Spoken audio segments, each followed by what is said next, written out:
नमस्कार, आप सभी का बहुत बहुत आपका स्वागत है, अभिनंदन है। इलाहाबाद विश्वविद्यालय के नव प्रवेशी छात्र छात्राओं का बहुत स्वागत है एक बार फिर से एक नए वीडियो में। हमने 2 विषय के सिलेबस का डिस्कशन किया है क्योंकि आपकी पढ़ाई भी अब शुरू हो चुकी है, आपकी क्लासेस भी अब शुरू हो चुकी हैं अच्छी तरीके से, रेगुलर तरीके से।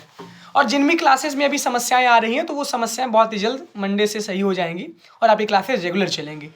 मैंने आपसे पहले जैसे वादा किया था कि जब पहले तक साथ दिया है तो आगे भी साथ देंगे। तो सबसे पहला प्रोसेस होता है कि हम जब विश्वविद्यालय में प्रवेश करते हैं तो हमारी क्लासेस चल रही हैं, उसके बाद से हम सिलेबस समझें, क्योंकि जब सिलेबस के बारे में पता ही नहीं रहेगा तो हम पढ़ेंगे क्या आखिरकार। तो इसी दरमियान 2 विषय का सिलेबस मैंने एंशिएंट और फिलॉसफी का बता दिया है। अब ये नंबर है हिंदी विषय का, सामने आपके सिलेबस रखा हुआ है और आपको ये पता होना चाहिए कर्टेल सिलेबस आपके पेपर में आ रहा है, लेकिन मैं पूरा सिलेबस आपको समझाऊंगा और 80% सिलेबस ही आपके पेपर में आएगा, वो भी सिलेबस मैं प्रोवाइड करवाने का प्रयास करूंगा। टेलीग्राम पे इसका PDF आपको मिल जाएगा। बाकी ये वीडियो आप अपने बैचमेट्स के पास और शेयर करिएगा। बाकी आप देखेंगे इतना पर्याप्त है, क्योंकि अब इंडिविजुअल सब्जेक्ट के विद्यार्थी देखेंगे। अगर एक बार इसको आप देख लेते हैं तो आपकी पढ़ाई बहुत बेहतर होगी। कहीं से भी आपको ये भी नहीं लगेगा कि ये आपके लिए कोई ज़रूरत नहीं है, इसकी बहुत ज़रूरत है। तो आप देखिए, हिंदी के विषय में 2 पेपर होते हैं। तो पहला पेपर आपका होता है काव्यखंड, दूसरा पेपर होता है गद्यखंड। तो यहाँ पे आपकी आधुनिक काव्य है, यानी कि जो आपका फर्स्ट पेपर है वो आधुनिक काव्य है। 75 नंबर का पेपर होता है, 75 मार्क्स का एक पेपर, 75 मार्क्स का दूसरा पेपर। तो पहला पेपर ये है, इसमें आपका काव्य मतलब होती है कविता, यानी कविता खंड, और आधुनिक काव्य का मतलब है आधुनिक हिंदी कविता। यानी जो आधुनिक काल है, हिंदी का जो हिंदी साहित्य है वो 4 काल में विभाजित किया गया है। तो इस वजह से जो आधुनिक काल की कवि हैं, जैसे मैथिली शरण गुप्त हुए, जयशंकर प्रसाद हुए, उसके बाद तमाम तरह सुमित्रानंद पंत हुए, छायावादी कवि हैं। फिर ऐसे स्टेप बाय स्टेप छायावाद, फिर प्रगतिवाद, फिर प्रयोगवाद, फिर नई कविता, ये सारे स्टेप बाय स्टेप आते हैं। तो सिलेबस आपका बहुत आसान है, आप इसको ध्यान से देखिए। मैं इसको यहाँ से इतना आसान बना दूंगा कि आपको अतिरिक्त करने की कोई आवश्यकता ही नहीं है। किताबें जो है हिंदी की जो पहले पेपर में जो किताब है और जो दूसरे पेपर में किताब है, तो उसका मैं डिस्कस करूंगा। अगर आप मार्केट में जाएंगे कटरा में तो बोल दीजिए कि हिंदी की टेक्स्ट बुक दे दीजिए फर्स्ट ईयर की, तो वो आपको सारी किताबें, 5 किताबें आपकी सेकंड पेपर में है और 1 किताब आपकी फर्स्ट पेपर में है। ये क्लास करेंगे तभी आपको समझ आएगा, क्योंकि हिंदी जो काव्य है, जो कविता है, बिना क्लास के आपको समझ ही नहीं आएगी। इसमें पहली कविता है मैथिली शरण गुप्त, आलोचना और व्याख्या। तो ये है मैथिली शरण गुप्त का साकेत का नवम सर्ग, ये महाकाव्य है। उर्मिला के विरह वर्णन का इसमें चित्रण किया गया है। जो एक रामचरितमानस के एक पात्र उर्मिला है, वो बहुत एक तरीके से उपेक्षित थी, क्योंकि जितना त्याग सीता और लक्ष्मण और राम ने किया, उससे कहीं ज़्यादा त्याग उर्मिला ने भी अपने जीवन में किया। तो मैथिली शरण गुप्त ऐसे पात्र को जो है सामने लेकर आ रहे हैं जो एक तरीके से एकदम उपेक्षित थी। तो इसमें उर्मिला के विरह वर्णन का चित्रण है। विरह वर्णन का मतलब होता है उर्मिला की जो व्यथा रही, जब लक्ष्मण जी जो है चले गए वनवास श्री रामचंद्र जी के साथ, तो एकदम नई नवेली दुल्हन ही किस तरीके से अकेली हो जाती है और किस तरीके से वो तपस्या करती है अपने उस पति को, मतलब पति के लिए कितना विरह वो झेलती है, उसमें इसका पूरा चित्रण है। ये मैथिली शरण गुप्त की साकेत का नवम सर्ग, ये आपको इसमें पढ़ना है। दूसरा है जयशंकर प्रसाद, यानी ये भी छायावादी ही कवि हैं, और इसमें जो इनकी कविता है वो कामायनी का नवम सर्ग है, यानी चिंता सर्ग, कामायनी का चिंता सर्ग है। कामायनी महाकाव्य है जयशंकर प्रसाद का, इसके कई सर्ग हैं। इसमें आपको इसका चिंता सर्ग पढ़ना है। इसमें एक इहा सर्ग है और इस तरीके से कामायनी का चिंता सर्ग पढ़ना है, जिसमें मनु जो है खड़े रहते हैं, पूरी संसार का नाश हो जाता है, पूरी सृष्टि विनष्ट हो जाती है। तो इसमें जयशंकर प्रसाद जी ने इसका चित्रण किया है। तो ये दूसरी कविता है। ये दोनों कविता बहुत हिटलिस्ट कविता हैं और आपकी सिलेबस की सबसे बड़ी कविताएं हैं। तो आपको इसी में ज़्यादा मेहनत करनी रहती है। इस दोनों कविता से आपके पेपर में कम से कम 30 नंबर पूछे जाते हैं। पहले तो आपका व्याख्या आएगा 8 नंबर का एक, फिर एक लॉन्ग आंसर में 12 नंबर का एक सवाल जरूर रहेगा, फिर एक आखिरी में टिप्पणी जरूर रहेगी। कुल मिला के 30 नंबर का काम इन दोनों कविताओं से होता है। अब हम बात करते हैं तीसरे पे आते हैं। तीसरे पे आपको देखते हैं निराला, सूर्यकांत त्रिपाठी निराला जी आपको मिलेंगे। निराला भी जो है उसी छायावाद के ही प्रवर्तक रहे हैं, छायावाद के युग के रहे हैं। इनकी जो कविताएं हैं वो बादल राग हैं, अधिवास हैं और तोड़ती पत्थर हैं। वह तोड़ती पत्थर इलाहाबाद के पथ पर, यानी इलाहाबाद के पथ पर। तो सब छायावादी कवि हैं जो समाज में एक क्रांति लाने का काम किए हैं, जो प्रकृति के बहुत प्रेमी हैं साथ ही साथ। तो निराला सूर्यकांत त्रिपाठी निराला जी की जो हमारे विश्वविद्यालय के छात्र रहे हैं, और सेंट्रल लाइब्रेरी के सामने सूर्यकांत त्रिपाठी निराला जी की मूर्ति भी लगी हुई है। ये इसी विश्वविद्यालय के पढ़े हुए हैं। इस वजह से ये हमारे लिए गर्व की भी बात है कि हम उन्हीं को पढ़ रहे हैं जो हमारे से आए हुए हैं। इसकी आलोचना, व्याख्या, निराला का जीवन परिचय, रचनाएं और निराला का विद्रोही चेतना, प्रगतिशील काव्य की बहुआयामी प्रवृत्ति, काव्य भाषा, और इसके साथ साथ 3 कविताएं इसकी हैं, बादल राग, अधिवास और वह तोड़ती पत्थर। इसके बाद चौथे कवि सुमित्रा नंदन पंत हैं।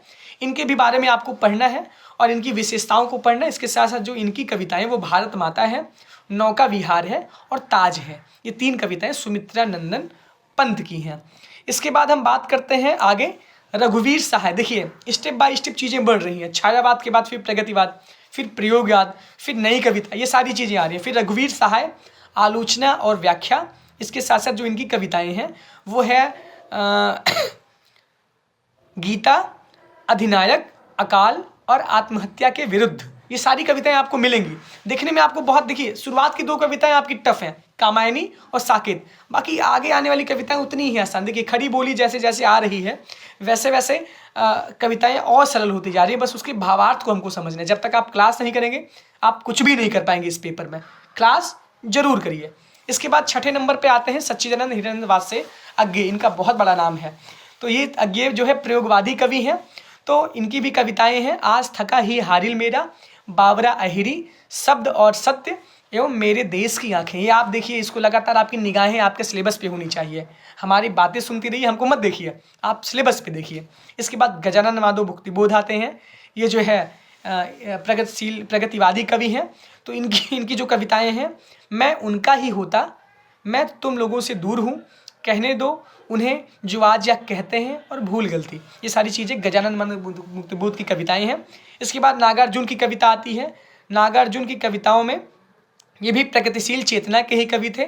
समाज में क्रांति की, उस समय भारत का स्वतंत्रता आंदोलन भी चल रहा था। तो कविताओं के माध्यम से ये सारे कवि, देखिए सारी चीज़ एकदम लॉजिक वाली हैं। अगर आप चीज़ों को अच्छी तरीके से पढ़ेंगे अपने लिए आसान बना देंगे। छायावाद, प्रयोगवाद, प्रगतिवाद, उसके बाद नई कविता, ये सारी चीज़ें आएंगी। जब आप साहित्य का इतिहास 2nd ईयर में पढ़ेंगे तब आपको समझ आएगा। लेकिन ये कविताएं आप देखिए बहुत आसान हैं, बस इसका भाव अंदर तक समझना है। इसके बाद हम बात करते हैं सर्वेश्वर दयाल सक्सेना। आलोचना और व्याख्या इसकी पढ़नी है। इनकी जो कविताएं हैं, सुहागिन का गीत, लीक पर चले वे चले और भूख और फसल, ये बातें हैं। उसके बाद आखिरी में केदारनाथ अग्रवाल आपके आते हैं, आलोचना और व्याख्या, और बसंती हवा, वीरांगना, मोर्चे पर और किसान से। देखिए इसमें ये है कि अगर आपको व्याख्या ज़्यादा दिक्कत होती है पढ़ने में तो एक अंशिका की गाइड आती है मार्केट में। हिंदी के पहले 1st ईयर की अंशिका की गाइड आती है, उसमें व्याख्या लिखी रहती है। बाकी इसकी व्याख्या आप गूगल से भी पढ़ सकते हैं। बाकी जब आप क्लास करेंगे तो क्लास में जब आप कॉपी और मतलब जब किताब लेकर आप बैठेंगे तो जो ज़्यादा टफ डिक्शनरी होती है आप उसको नोट, उसका भावार्थ वहाँ कर लीजिए, प्रैक्टिस करिए, क्लास करिए। जितना क्लास में पढ़ाया जाए उसको डे टू डे जाके रिवीजन करिए। ये काम है आपका पहले पेपर में। इसी में मैं दूसरा भी पेपर बता दे रहा हूँ, बहुत लंबा नहीं खींचूंगा। दूसरा पेपर बहुत आसान है। कहानी, निबंध, एकांकी, उपन्यास, नाटक, ये तो हम पढ़ ही लेंगे। अभी क्लास है जिसकी नहीं चली वो इसको पढ़े उठा के एक एक कहानी 5-5 बार पढ़ डालिए, जिससे कि समीक्षा करने के लिए आए तो आप आसानी से कर ले जाए। निबंध में हमारे निबंध हैं, भारतवर्ष की उन्नति कैसे हो, क्रोध, कुटज, विकलांग श्रद्धा का दौर, घने नीम के तरुण। आप किताब खोलिए, आपको खुद ही पता चले उसमें सिलेबस क्या इसमें डिस्कस करना है। इसका सिलेबस ही क्या दिक्कत है। जो कविताएं हैं वो सिलेबस है, जो कहानी निबंध है वो भी। कहानी में गुल्ली डंडा प्रेमचंद्र जी की कविता है, जिसमें जो है गुल्ली डंडा वाला केस था। उसमें यूपीएससी की भी कविताएं हैं। जो आप पढ़ रहे हैं वो यूपीएससी में भी आपको पढ़ना पड़ेगा। यही सारी चीज़ें यहाँ पे हैं। उसने कहा था, चंद्रधर शर्मा गुलेरी जी की कविता है। पुरस्कार, महाराजा का इलाज, दोपहर का भोजन, चीफ की दावत, भूख, श्री उपमा जोग, ये कहानी है। इसके साथ साथ निर्मला उपन्यास है, प्रेमचंद का जो नाटक है। और एक असगर जवाजाहत अली का जिस लाहौर नहीं देखा ओ जमाई नहीं, ये इसका जो है नाटक है। इसको पढ़ना पड़ेगा, आपको खुद पढ़ना पड़ेगा। कहानी तो आप पढ़ते थे बचपन में, पंचतंत्र की कहानियाँ, उसके बाद एक कार्टून वाला कहानी आता था, मुझे याद नहीं है। तो ये इसका सिलेबस है। इसके बाद फिर जो है ये सारी चीज़ें हैं। और इसके बाद एकांकी आपका आता है, उत्सर्ग, तौलिए, व्यक्तिगत, श्यामा, एक वैवाहिक, विडंबना। हिंदी ऐसा सब्जेक्ट है जो बहुत आसान सब्जेक्ट है, लेकिन हम लोग टफ बना देते हैं। लेकिन अगर क्लास आप रेगुलर करेंगे, कहानी वहानी आप पढ़ेंगे, और जब तक हम हैं तो काहे चिंता कर रहे हैं आप। ये सिलेबस डिस्कशन ऐसे ही हर एक सब्जेक्ट का होगा। अपना रिव्यू दीजिए, जो भी समस्या इसके बाद अगर आ रही है तो उसको आप ज़रूर पूछिए। 75 नंबर के दोनों पेपर हैं। इसके विषय में डिस्कस करूंगा कैसे पेपर होता है, कैसे क्या होता है। बाकी अभी आप सिलेबस देखिए, इतना आप समझिए। बाकी गद्य वाला तो आप पढ़ ही सकते हैं, कहानी वानी उठा के पढ़िए, भारतवर्ष की उन्नति कैसे हो। उसके बाद फिर ये सारी आपके सामने सिलेबस था। बहुत बहुत आपका आभार और अभिनंदन। आपने हमसे मिला भी होगा, जो नहीं मिले होंगे उनसे भी हम लगातार मिलते रहेंगे। Love you to all of you. Thank you.